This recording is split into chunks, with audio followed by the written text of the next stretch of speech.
Have you ever wondered what truly defines family blood? Money, or the quiet choice to stay when storms rise on a golden afternoon? A billionaire returned home unannounced. He expected laughter. Instead, he froze in the doorway, watching as his young son trembled under the grip of the woman he planned to marry, and as a black maid, calm but fierce, stepped forward to shield the boy. In that moment, the glass walls of wealth cracked, and a question larger than money filled the air.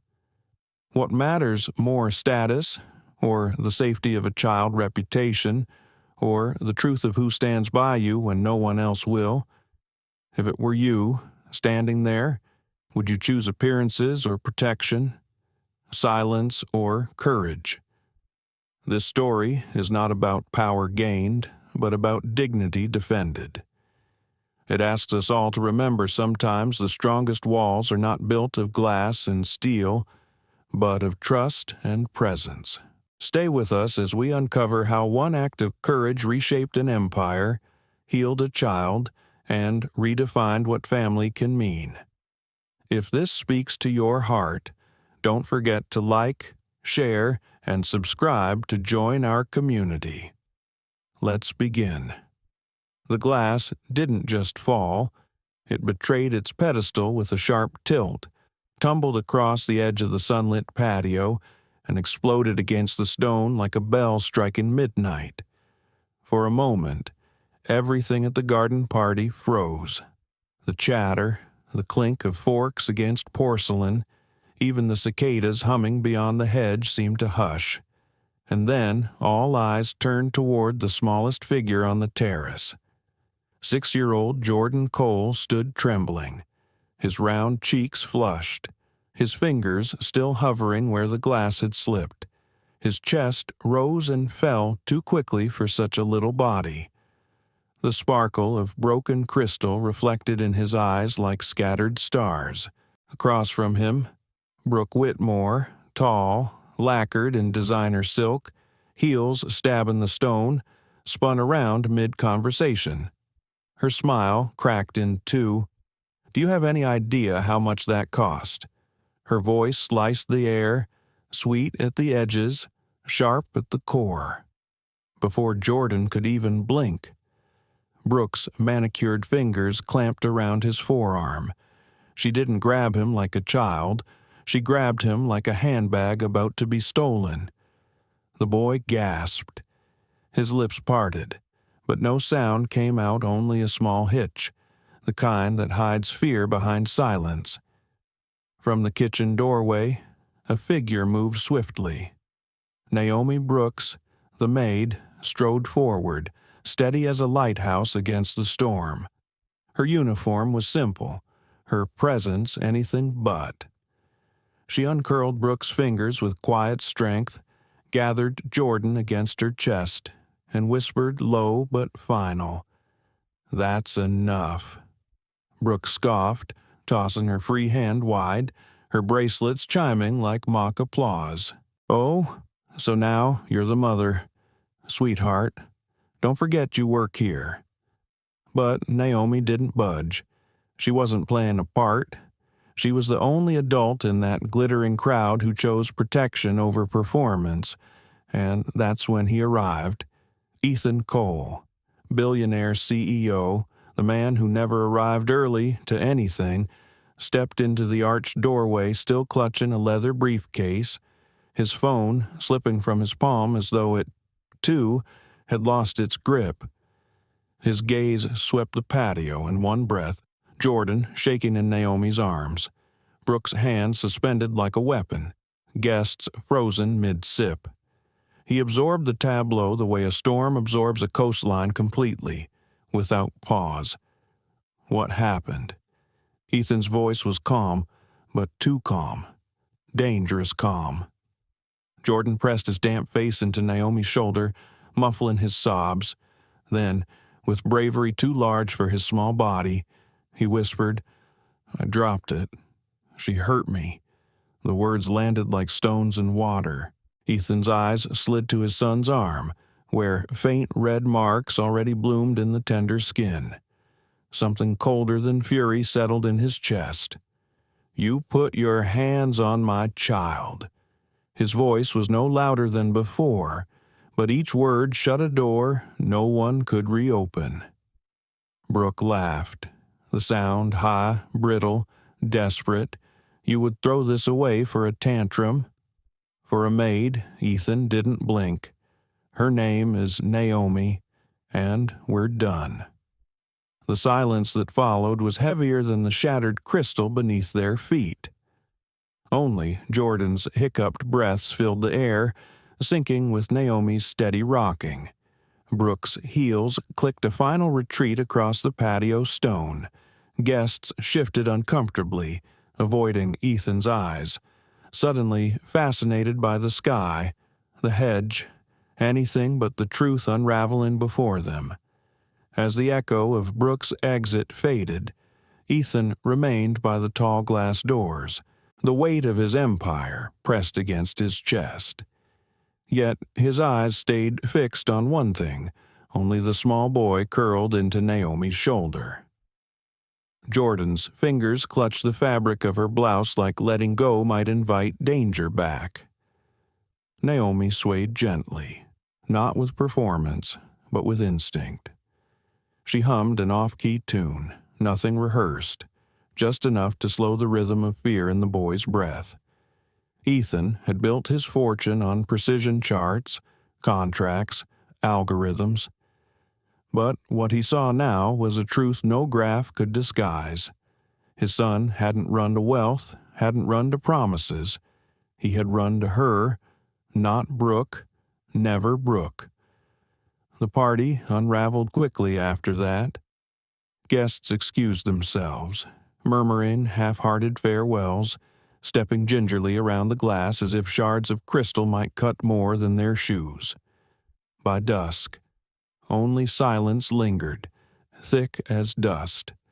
Ethan lingered too, his frame outlined against the dimming horizon, briefcase forgotten at his feet. He should have been furious about appearances, about scandal. But all he could hear was his son's shallow breathing against Naomi's chest. That night, as shadows stretched long across the Cole estate, the house stood still. Jordan refused to release Naomi's hand, not even when the lights dimmed for bedtime. Naomi sat by his side, whispering stories about gentle giants and steadfast trees, stories she made up on the spot. Ethan stood at the doorway, unseen, listening as his son finally drifted into sleep. Dinosaur plush tucked beneath his chin. Naomi smoothed a stray curl from Jordan's forehead. Her hand trembled just slightly. She didn't notice Ethan in the hall. She whispered to herself, but the words pierced him deeper than any boardroom betrayal. He doesn't deserve to be afraid in his own home. Ethan closed his eyes, a single nod forming in the silence. It wasn't agreement. It was recognition. Something had shifted. Not in his company's balance sheets, but in the very foundation of his life. Morning light spilled across the wide windows of the Cole estate, brushing pale gold against the polished wood floors. The party guests had long since disappeared, but the silence they left behind still clung to the air like cobwebs. Ethan Cole stood in the hallway outside his son's room, the weight of the previous night pressing down on him more heavily than any corporate deal ever had. He had seen 1,000 negotiations collapse, fortunes rise and fall, contracts shredded at the last minute. None of that prepared him for the sight of his little boy's arm bruised beneath the fingers of a woman he had once believed he could trust. Jordan stirred in his bed, tucked close to the dinosaur plush he had carried since toddlerhood. Beside him sat Naomi Brooks, still in her work uniform, hair pulled back, eyes tired but steady. She had refused to leave his side. She didn't ask permission. She simply stayed. When Jordan blinked awake, his small hand reached instinctively for hers. Naomi squeezed gently, whispering something soft. Ethan couldn't catch the words, but he could hear their effect. Jordan's breathing evened, the crease in his brow smoothed. It stung more than Ethan wanted to admit. His son hadn't reached for him. Not last night. Not now. The boy had run into the arms of a woman society would call the help. And yet Ethan knew with a clarity sharper than glass that Naomi was the only one who had chosen to protect his child when no one else did. Downstairs, the house still smelled faintly of last night's catering, roasted lamb and expensive wines half finished. The staff moved quietly, careful not to disturb the fragile peace. Naomi eventually guided Jordan to the kitchen, his hair sticking up like wild straw, his pajama shirt misbuttoned. Instead of fussing, she laughed. "You look like a superhero just rolled out of bed." Jordan grinned for the first time since the patio. Naomi set out a bowl, scooping flour and sugar with practiced ease. "How about pancakes today?" The boy's eyes lit up. He climbed onto the stool, grabbing the whisk with far too much force. Batter splattered onto the counter and onto his cheek. Naomi didn't scold him. She declared it the best batch she had ever seen. Ethan sat at the table, watching quietly. He hadn't eaten pancakes in years. They felt too ordinary for a man who lived on planes, in boardrooms, on conference calls. Yet when Naomi slid a plate in front of Jordan, syrup dripping down the sides, the boy devoured it cross-legged on the kitchen floor, laughing through sticky fingers. The sound did something to Ethan. He realized with a start that he hadn't heard his son laugh like that in months. He cleared his throat. "Naomi," he began. She looked up, her expression cautious. "Thank you. For last night, for this morning, for all of it." Her gaze softened, but only for a moment. Every child deserves to feel safe in their own home.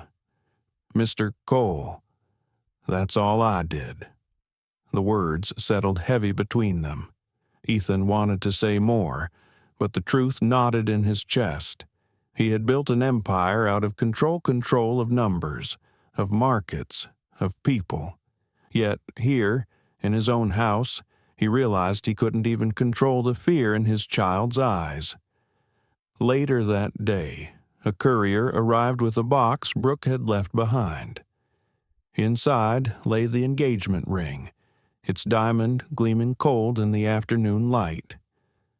Ethan closed the box without hesitation, sliding it into a drawer. The relationship was over, but the damage Brooke had inflicted lingered. That evening, Jordan refused to sleep without Naomi nearby. Ethan sat in his office, the city skyline flickering through the glass. His phone buzzed with alerts board members calling, reporters circling, questions about Brooke's sudden disappearance from his side. He ignored them all.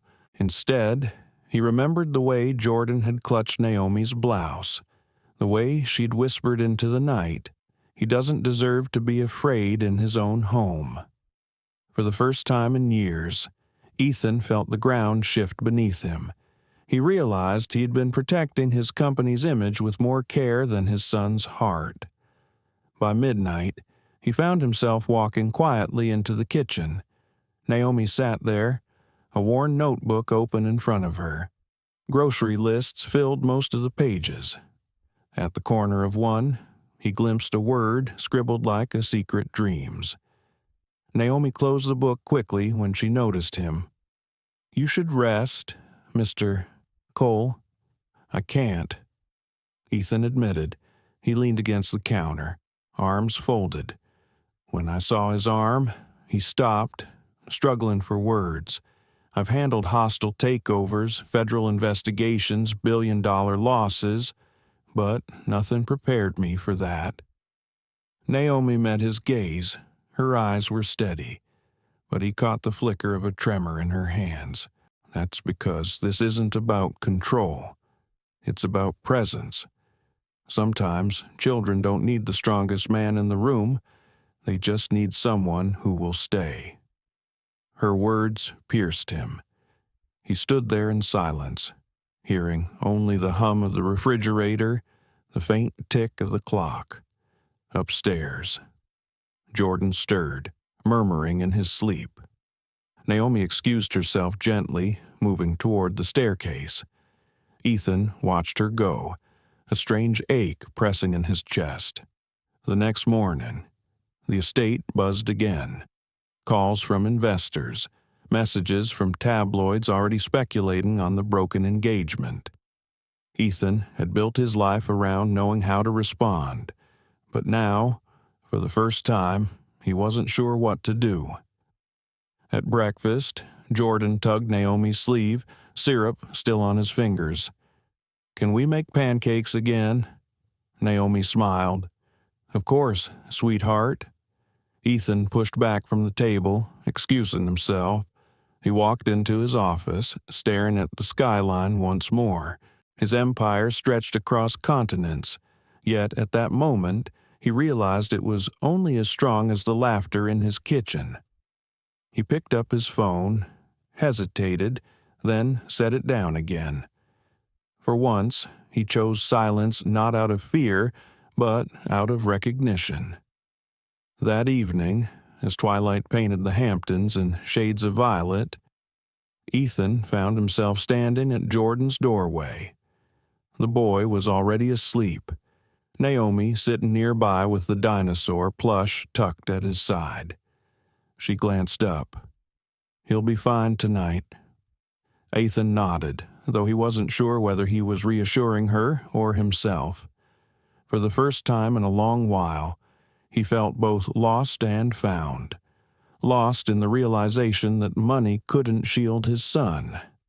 Found in the truth that the one person who had stepped into the storm without hesitation was a woman the world too easily dismissed. It was only the beginning. The news broke before the sun had fully risen. Ethan Cole woke to the vibration of his phone against the nightstand, the screen glowing with headlines that multiplied like wildfire.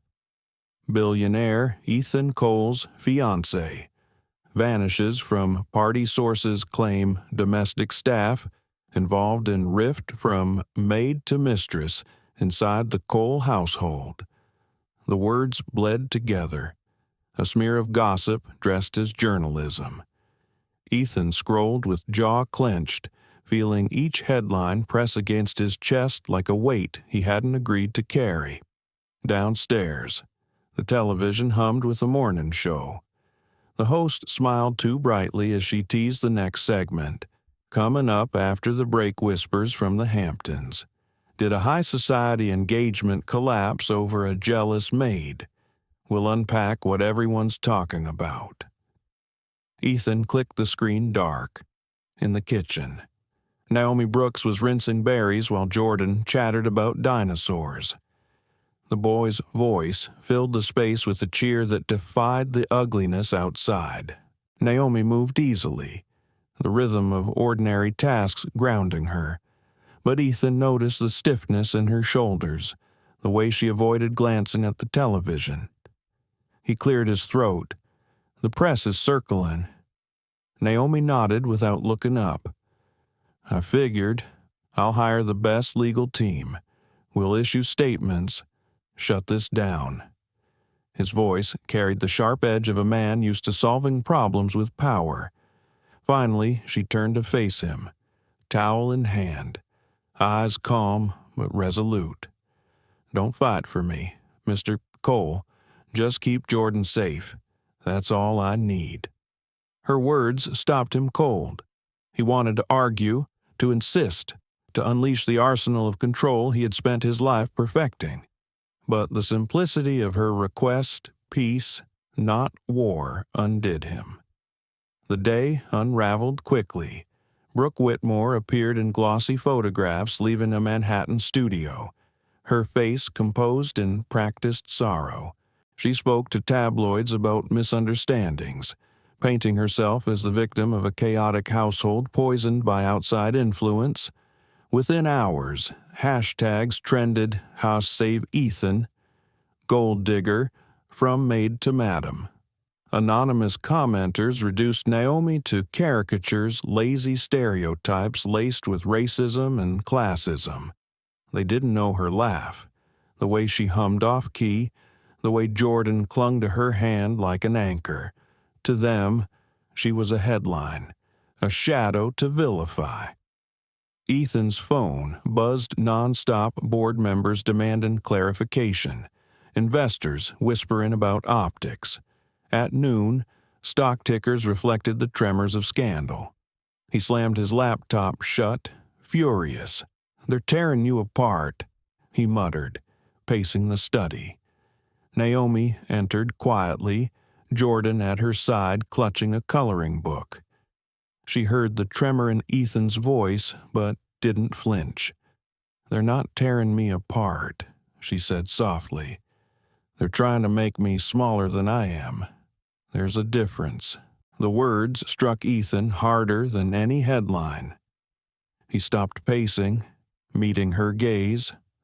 For the first time, he saw not just the maid who had shielded his son, but the woman who refused to be diminished. Still, the storm outside grew louder. Paparazzi camped at the edge of the estate. Delivery drivers whispered into their phones. Anonymous letters arrived at the gate, some offering sympathy, others dripping with venom. Ethan considered flying Naomi and Jordan to one of his other homes, Los Angeles, Paris, Dubai. He had the resources to vanish them into luxury. But Naomi shook her head firmly when he suggested it. "You can't hide from lies, Mr. Cole. If you run, they only grow." That night, Jordan curled on the couch, sticky from syrup, falling asleep against Naomi's shoulder. Ethan sat opposite, scrolling through smear articles until his vision blurred. When he turned the phone toward her, expecting anger, she only shook her head. "I don't need them to believe me," she said. "I need Jordan to feel safe. That's the only truth that matters." Ethan set the phone down, closing his eyes. He had built his empire on countering narratives with power, but Naomi was teaching him something he had never considered. Not every battle needed to be fought. Some storms had to be endured, not conquered. By the third day, the scandal reached national outlets. Cable news debated his judgment, his fitness as a leader. Commentators speculated about his past relationships, framing him as a billionaire with a pattern. The poison wasn't sharp enough for lawsuits, but steady enough to stain. Naomi, meanwhile, baked cornbread with Jordan, folded laundry, jotted lists in her notebook. She moved through the chaos with a calm that unsettled Ethan more than the headlines. He envied her steadiness. Late one night, unable to sleep, he found her at the kitchen table again. The notebook lay open, grocery lists covering most pages. But in the bottom corner of one, a single word appeared, written almost shyly, "Dreams." Beneath it, another, "Hearth and Honey." Naomi didn't notice him at first. She whispered the words under her breath, as though afraid they might vanish if spoken too loud. Maybe one day. Hearth and honey. Ethan froze in the doorway, the phrase rolling through him like revelation. Hearth and honey, warmth and sweetness, belonging. He wasn't supposed to read, wasn't supposed to listen, but he did. When she left the notebook behind, he lifted it gently, tracing the words with his thumb. It wasn't charity she dreamed of. It wasn't escape. It was a place to build, to heal, to belong. The storm outside hadn't quieted. Brooke booked another interview. Investors whispered louder. The world demanded explanations. Ethan felt his instincts scream for war, for a press conference, for legal action. But when he looked at Naomi, cutting Jordan's toast into star shapes the next morning, he heard her voice again. "Don't fight for me. Just keep Jordan safe." For the first time in his life, Ethan closed his phone and let the noise spin without him. The invitation had arrived weeks before the scandal broke, engraved on heavy cream paper, embossed with silver lettering. The annual Whitmore Labs charity gala was always more than a fundraiser. It was a stage, a theater where reputations were burnished and narratives secured. Ethan Cole knew it well. He had stood on that stage before, applauded as a visionary. This year, though, the air was different. The night of the gala. Manhattan glittered beneath autumn skies. Cameras lined the red carpet, bulbs flashing like lightning in a storm.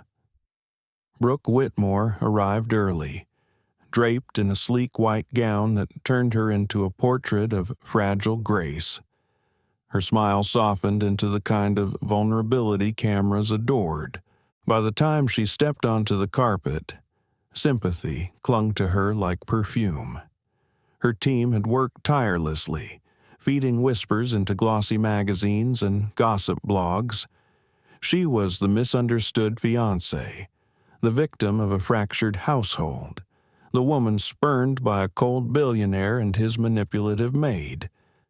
She played the part with precision, her tears placed carefully in the corners of her eyes. At the back of the hall, Naomi Brooks stood quietly with Jordan's small hand clasped in hers. She hadn't wanted to come. Crowds unsettled her, and whispers about her presence felt like thorns under her skin. But Ethan had asked, and she had agreed not to shine, not to compete, but to endure. Her navy dress was modest, steady, a quiet refusal to shrink. Jordan flinched at every burst of camera light, pressing his face into her side. "Do we have to stay?" he whispered. Naomi leaned down, pressing a kiss to his hair. "We'll be fine, sweetheart." Ethan spotted them from across the room. His expression was calm, but his eyes were restless, storming beneath the surface. He started toward them, but the host called his name for the keynote address. With one last glance, he mounted the stage.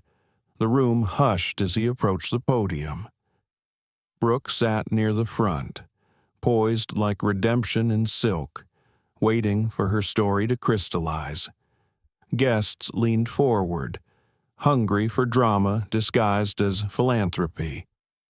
But before Ethan could begin, a voice from the press section cut through the quiet. "Excuse me, there's something the room needs to hear." A woman stepped forward, badge crooked on her blazer, camera dangling at her side. Elena Price, freelance journalist. Years ago, Naomi had helped her find shelter when no one else returned her calls. Tonight, she carried a flash drive. She walked directly to the technician, pressing it into his hand. "Play it," she said into the microphone. The host stammered, uncertain. Ethan froze mid-step, his speech forgotten. The screen behind him flickered to life. Not rumors this time. Receipts, audio recordings of Brooke negotiating with a tabloid editor. Her voice was unmistakable, smooth and calculating. Frame her as the opportunist. "I'll send photos. Spin it before anyone asks questions." The audio was followed by time-stamped texts arranging doctored video clips, emails outlining strategies to smear Naomi's name long before any footage had surfaced. The crowd shifted uneasily, a ripple of disbelief and shame.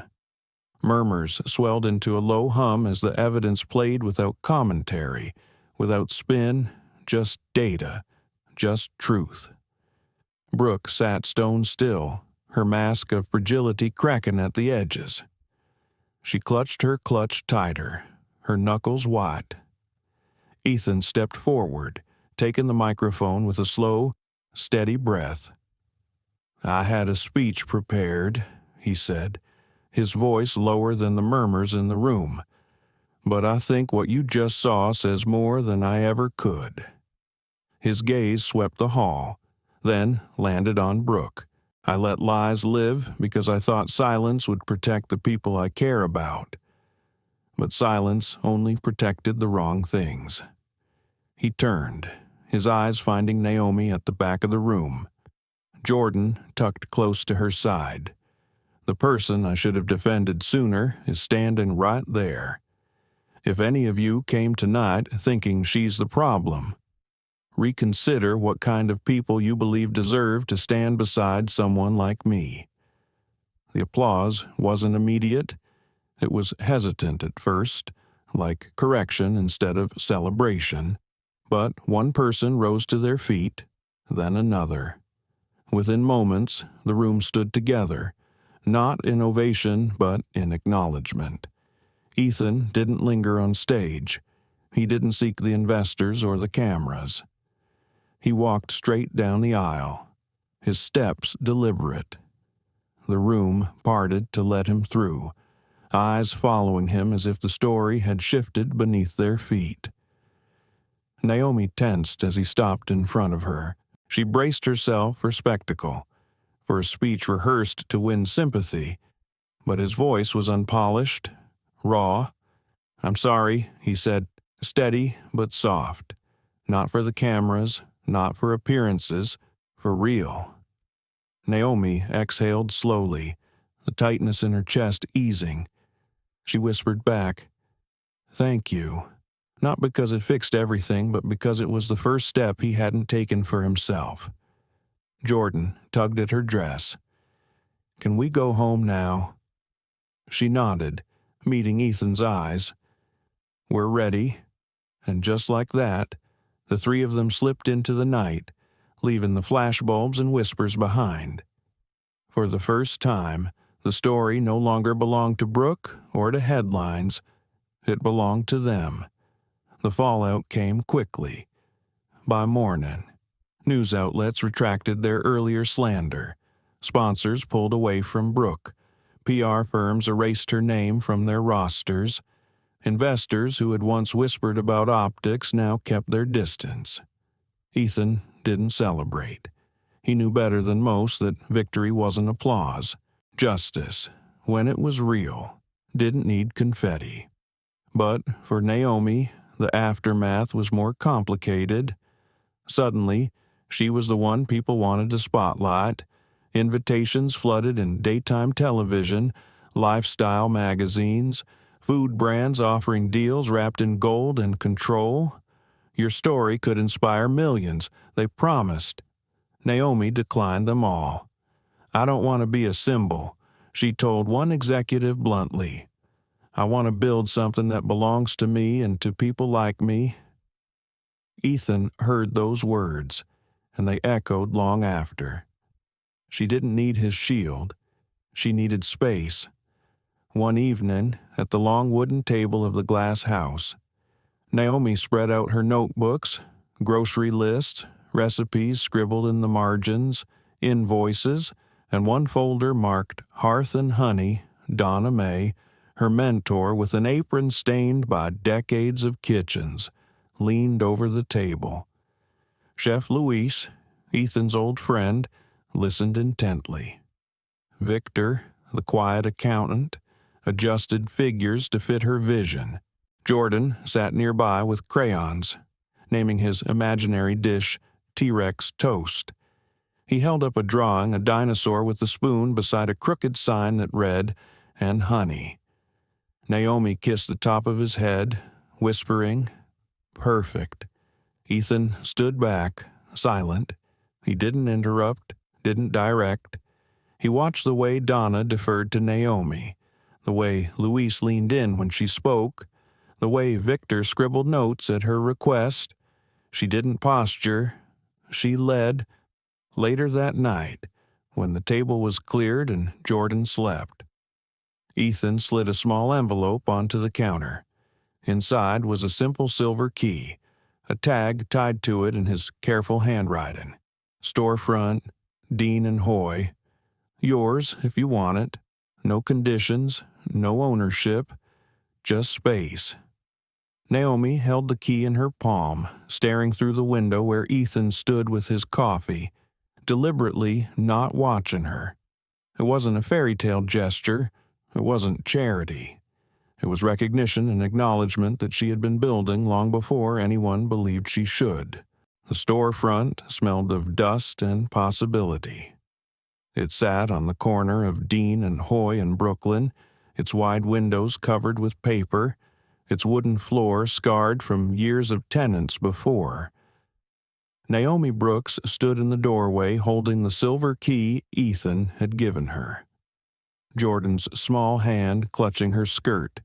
Inside, sunlight spilled across the empty space, catching specks of dust like glitter. For a moment, Naomi couldn't move. She had scribbled Hearth and Honey into her notebook in the quiet of late nights, never expecting the words to leave the page. And now, here it was, a blank canvas waiting for her to claim. Donna May stepped in first, apron tied, even though there was no stove yet. Baby, you can smell the bones of this place. She's ready to be fed. Chef Luis followed, rolling up his sleeves, already imagining ovens and counters. With the right hands, this could be more than a cafe. It could be a sanctuary. Victor, the accountant, opened his folder, pages lined with careful figures. The numbers will work if we start small. No rush, community first, growth later. Naomi's heart swelled, but fear shadowed the edges. She pressed her palm against the cool glass of the window. What if I can't do it? What if they're right, and I don't belong here? From behind her, Jordan piped up with the matter-of-fact confidence only a child could muster.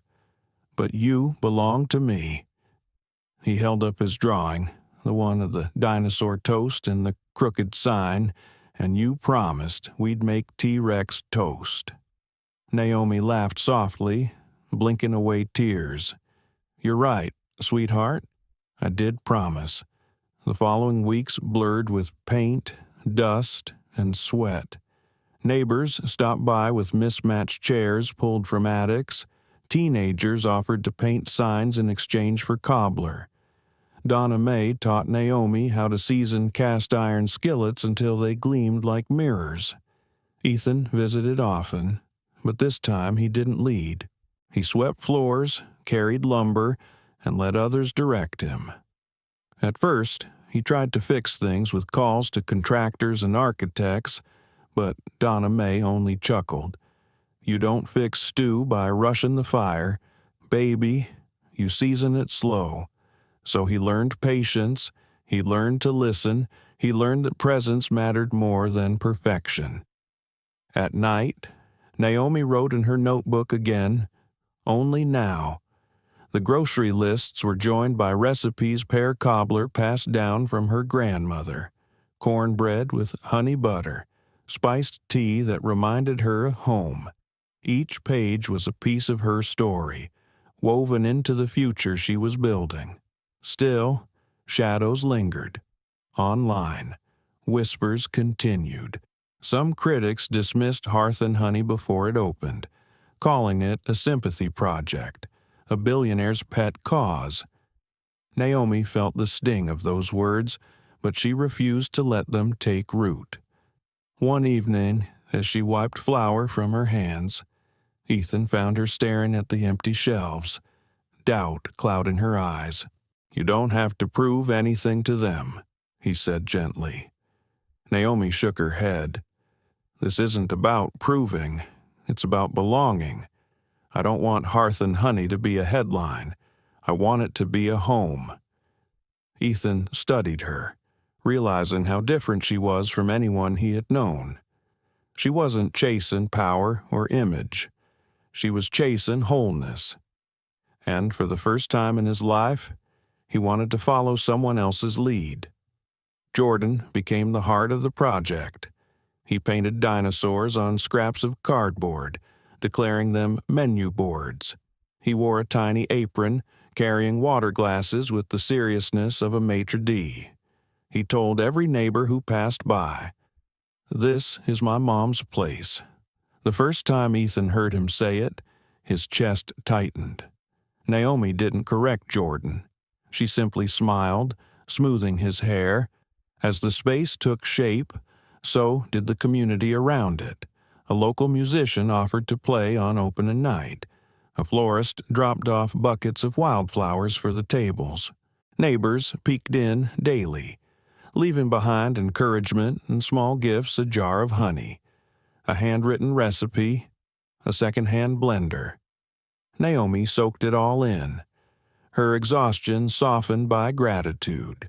She was building something that didn't just belong to her. It belonged to everyone who walked through those doors. But late at night, when Jordan was asleep and the tools were put away, doubts crept back. She would sit at the table, staring at invoices, whispering to herself, "What if it fails? What if it's too much?" One night, Ethan sat across from her, leaning on his elbows. "Naomi," he said, voice steady, "do you know why I gave you that key?" She shook her head. "Because you were already building Hearth and Honey before you had walls. You built it in the way you protect Jordan, in the way you make pancakes when the world is cruel, in the way you refuse to let lies define you. The building is just catching up to what you already made." Naomi's throat tightened. She didn't answer, but she reached for her pen, scribbling another recipe. As the opening drew closer, the final touches came together. The smell of cinnamon and honey began to replace the scent of paint. The mismatched chairs formed a circle of belonging. The sign above the door, hand-painted by the teenagers, read "Hearth and Honey" in bold, imperfect strokes. On the eve of opening night, Naomi stood in the empty cafe with the lights off, the hum of the refrigerators the only sound. Jordan lay asleep on a cot in the back, his drawing taped proudly to the wall. Ethan leaned against the doorway, watching her. Scared, he asked quietly. Naomi nodded, terrified. "Good," he said, surprising her. "If you weren't scared, it wouldn't be worth it." She smiled then, small but real. For the first time, she believed she wasn't stepping into someone else's story. She was writing her own. The line outside Hearth and Honey curved around the block on opening night. The air smelled of cinnamon, butter, and the faint sweetness of honey drifting from the ovens. Neighbors, friends, and strangers huddled together under the glow of street lamps, drawn not by advertising or spectacle, but by something quieter: curiosity, hope, and the promise of belonging inside. Naomi Brooks moved gracefully between tables, her apron dusted with flour, her hair pulled back but with a curl slipping loose against her cheek. Her eyes shone, alive with a mix of exhaustion and exhilaration. She carried plates of cornbread, bowls of spiced tea, and pies that filled the room with warmth. Jordan Cole darted around in his tiny apron, carrying glasses of water with both hands like they were crystal goblets. "Welcome to Hearth and Honey," he announced proudly, his voice carrying over the laughter and clinking of dishes. Guests smiled, some bending down to thank him, others ruffling his hair as if he belonged to them too. In the corner, Ethan Cole stood half in shadow, not directing, not controlling, just present. He watched the rhythm Naomi commanded, how she led with ease, not showmanship. It was a different kind of power than the boardroom, quieter, steadier, stronger. And for once, he was content to witness rather than to own. Donna May moved through the kitchen, instructing with a voice both sharp and loving. Chef Louis plated dishes with precision, while Victor kept an eye on the register. But everyone knew who the heart was. Naomi didn't posture, didn't chase the spotlight. She belonged here, and the cafe belonged to her. As the evening wore on, the room pulsed with laughter and conversation. Couples leaned across tables, children licked syrup from their fingers, elders shared stories over cobbler. It wasn't polished, it wasn't perfect, but it was alive. When the crowd finally thinned and the last guests slipped out into the night, Naomi leaned against the counter, her body aching in every muscle. Jordan was asleep on a cot in the back, a smudge of honey still on his cheek. Donna May and Louise packed up, leaving behind quiet goodbyes. Victor scribbled a final note before closing his ledger. Ethan remained, a folder tucked under his arm. He set it on the table, sliding it gently toward Naomi. She frowned, wiping her hands on her apron before opening it. Inside were legal documents, her name written beside his and Jordan's, guardianship, recognition, belonging. Naomi's fingers trembled as she traced the letters. Her voice was barely above a whisper. Ethan, what is this? It's what should have been true a long time ago, he said softly. You've protected him. You've protected me. And it's time the world knew where you belong. Naomi blinked hard, tears gathering but refusing to fall. Don't do this out of guilt. Don't do it because of Brooke or the press. I'm not. Ethan interrupted gently. I'm doing it because Jordan already calls you his, because you already are. The room was quiet except for the steady hum of the refrigerator and the distant sounds of Brooklyn settling into the night. Naomi signed slowly, her hand shaking as the pen touched paper. When she finished, she slid it back to him. Ethan signed too, his signature bold but deliberate. There were no speeches, no cameras, no applause, just the quiet certainty of truth being written down. Naomi exhaled, her shoulders sagging as though she had carried the weight of invisibility for too long. She looked at Ethan, her voice breaking but sure. Thank you. He shook his head. No, thank you for teaching me presence, for showing me that family isn't about blood or contracts. It's about who chooses to stay when the storms come. She smiled then, weary but radiant. So, we're a family. He nodded. We always were. Tonight just made it official. Jordan stirred on the cot, mumbling in his sleep. T-Rex toast. Naomi and Ethan laughed softly, the sound warm and unguarded.